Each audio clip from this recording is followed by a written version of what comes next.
सो पहली लोमड़ी जो है हमें दूर रखना है वो है ईर्ष्या। बहुत शॉर्ट में बताऊंगा, बहुत पदे हैं, लेकिन समय को ध्यान रखें। दूसरी चीज, परमेश्वर का वचन मुझसे और आपसे कहता है, आगे पढ़ो बेटा इसी के 20वें अध्याय, क्रोध। ओहो, ये क्या कह रहे हैं पौलुस साहब? हैं? कह रहे हैं क्रोध। मेरे प्रियो, ये क्रोध जो है मनुष्य को पूरी तरह से नष्ट कर देता है, खत्म कर देता है। और प्रभु नहीं चाहता कि दाग की बारी नष्ट। प्रभु कह रहा है ये छोटी लोमड़ी को पकड़ो। कौन सी छोटी लोमड़ी? दूसरी, क्रोध। आपको मालूम है परमेश्वर का वचन इस प्रकार से कहता है, क्रोध ना केवल दूसरे को हानि पहुंचाता है लेकिन स्वयं को भी हानि करता है। उसके जीवन के अंदर वो चीजें उत्पन्न हो जाती हैं जो शारीरिक काम के रूप में दिखलाई देती है। इसलिए सबोपदेशक कहता है 7 अध्याय 9वें पद में, ऐसे व्यक्ति के लिए क्या कह रहा परमेश्वर? सबोपदेशक 7 अध्याय और उसका 9वां पद, अपने मन में उतावली से क्रोधित ना हो, क्योंकि क्रोध मूर्खों ही के हृदय में रहता है। किसके अंदर ये क्रोध आता है? मूर्ख। आप मूर्ख हो? है? अरे बोलो ना बाबा, आप कोई नहीं बोल रहा। इसका मतलब क्रोध आता है आपको। है? पति ने बोला मैडम जरा चाय बना दो। अरे हर समय तो चाय चाय पीना है? रोज ये रखा तुम बना लो, मैं नहीं करती, है ना? क्रोध। यह है आजीवन की स्थिति। और हम प्रेज द लॉर्ड बोल रहे, हालेलुया बोल रहे, बड़ी बड़ी दुआएं कर रहे, लेकिन पति के जरा से कहने पे गुस्सा, और पत्नी ने जरा से कह दिया तो पति उससे ज्यादा गुस्सा, है ना? और लंबी दुआ कर रहा पति बैठ के घंटों। ऐसी दुआएं परमेश्वर नहीं सुनता। ये क्रोध जो है हमें अपने जीवन से अलग करना है, जो हमारी दाग की बारी को क्या करता है?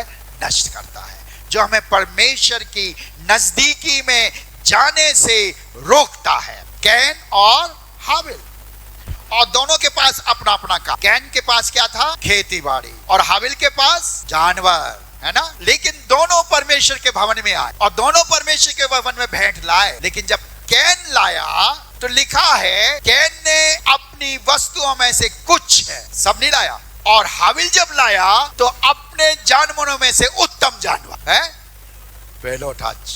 देखो कितनी अच्छी चीज है ना। आज हम प्रभु के भवन में तो आते हैं, प्रभु को कौन सी चीज देते हैं मालूम है आप? जो बाजार में नहीं चलता। पर ये भूल जाते हैं कि इसे कौन देख रहा है? जिस मुर्गी ने अंडा देना बंद कर दिया ना, वो मुर्गी अब बेकार है, वो पादरी साहब को दान दे दो, चर्च में दे दो, क्योंकि वो कोई काम की नहीं है। ऐसी चीजें जो जानवर बेकार हो जाता है, उस जानवर को हम कहां दे आते? चढ़ोतरी में। मेरे परमेश्वर का वचन कहता है ऐसे लोगों से परमेश्वर खुश नहीं होता। और ऐसी भेंट लेकर जब प्रभु के पास आते हैं तो प्रभु उस भेंट को स्वीकार नहीं करता। और जब भेंट स्वीकार नहीं हुई तो मालूम है क्या हुआ? कैन क्रोधित हो गया, पाप आ गया। और उस क्रोध के कारण न केवल एक पाप किया, 2 पाप और कर। दूसरा पाप हाबिल को मार दिया, हत्या कर दी। तीसरा पाप झूठ बोल गया। परमेश्वर ने पूछा तेरा भाई हाबिल कहाँ है? तो कहता मुझे क्या मालूम। हम यही तो उत्तर देते ना घरों में, क्यों बेट, क्यों बच्चा कहाँ है? मुझे क्या मालूम तुम्हारा बच्चा कहाँ घूमता रहता। यही कहते हैं ना। अच्छी तरह को भी उत्तर, चाहे वो पति हो या पति। और पति कैसा बोलता है मालूम है? गुस्से में, तू देख ले तेरा बच्चा कहाँ है, मैं तो बाहर रहता हूं, तुझे इतनी भी चिंता नहीं है। ये है हमारे जीवन की स्थितियां। क्रोध हमें परमेश्वर की नजदीकी में, क्रोध हमें दूर करती है। और मेरे प्रियो, अगर क्रोध से भरा हुआ जीवन है तो इस मेज के अंदर आने का अधिकार, इसलिए कह रहा प्रभु इस बारी में से लोमड़ी को निकाल दो जो क्रोध की लोमड़ी है। इसे अपने जीवन से दूर करो, क्योंकि क्रोध जो है हमें परमेश्वर से अलग करता है।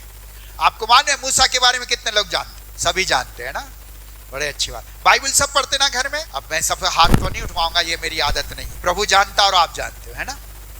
जो बाइबल पढ़ता है उसका दिल अच्छा होता है, उसकी बाइबल गंदी होती है, ठीक है?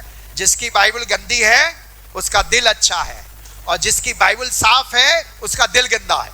क्योंकि आप उसके साथ समय व्यतीत नहीं करते, और जब समय व्यतीत नहीं करते, पढ़ते नहीं हो, तो बाइबल तो साफ रहेगी ना, और इसके दिल के अंदर गंदे गंदे विचार आते हैं। और जब आप बाइबल पढ़ोगे तो पढ़ते पढ़ते उस पर लिखोगे भी, कोई बात अच्छी लगेगी, उसे अंडरलाइन नहीं करोगे, बहुत सी चीजें होगी, और तब आपके अंदर वो समाता जाएगा और आपकी वो बुराइयां क्या होंगी, दूर होंगी। सो मेरे प्रियो, मूसा एक ऐसा व्यक्ति था जो परमेश्वर से बात कर, परमेश्वर के साथ रहता था। इजराइलियों को निकालकर, मिस्र की गुलामी से निकालकर कनान की ओर ले जा रहा था। जंगल में 40 वर्ष तक इस्राएली लोग भटकते रहे। मूसा बुजुर्ग हो गया, 120 साल का, और परमेश्वर चाहता है कि इससे पहले कि मूसा को बुलाए, बहुत से काम मूसा ने किए। और जब वो इस्राएलियों को लेकर जा रहा था तो इस्राएली कुड़कुड़ाए, क्योंकि उन्हें पानी नहीं मिला। क्या नहीं मिला? पानी। और जब कुड़कुड़ाए तो मूसा भी थोड़ा सा इस्राएलियों पर गुस्सा हुआ, परमेश्वर के समीप आया। परमेश्वर ने उससे कहा, क्या कहा? एक बहुत उत्तम चीज कही, बेटा तू जा चट्टान से बात करना। मूसा गया, क्योंकि इस्राएलियों के कारण वो क्रोधित था। और मूसा ने, जो उसके हाथ में परमेश्वर ने लाठी दी थी, गुस्से में जाकर चट्टान पर 2 डंडे मार दिए। पानी तो आ गया, लेकिन ये पाप परमेश्वर की दृष्टि में क्या हो गया? गुनाह लिखा गया। मूसा को मैंने बोलने को बोला, लेकिन इसने क्रोध में आकर डंडी को मार दिया। आप पढ़ना जाकर, बहुत सुंदर चीज है। और वहां पर हम देखते हैं मूसा कनान में प्रवेश, जाओगे आप लोग स्वर्ग में? अभी सब बोल रहे थे हमारा मोक्ष चाहिए, मोक्ष ऐसे ही नहीं मिलेगा। ये क्रोध की लोमड़ी को दूर करना पड़ेगा, और जब क्रोध की लोमड़ी आपके घर से, अपने जीवन से दूर होगी, और क्रोध पर कंट्रोल कर कर चलेंगे, तभी मोक्ष मिलेगा। मूसा तो परमेश्वर को देखता था, बातचीत करता था, लेकिन उसका एक पाप कनान में प्रवेश नहीं कर सका। सावधान, हम प्रभु की मेज में सहभागी होने के लिए जा रहे हैं। क्रोध जैसे पाप को हमारे अंदर से दूर करना। एक और उदाहरण दूंगा मैं। उज्जिया राजा के बारे में आप सब जानते होंगे। दूसरे इतिहास के अंदर 26वें अध्याय में 19वें पद को, उज्जिया राजा का काम था प्रजा की देखभाल करना, राज की, देश की देखभाल करना। वो राजा था, उसका काम बलिदान चढ़ाना नहीं था।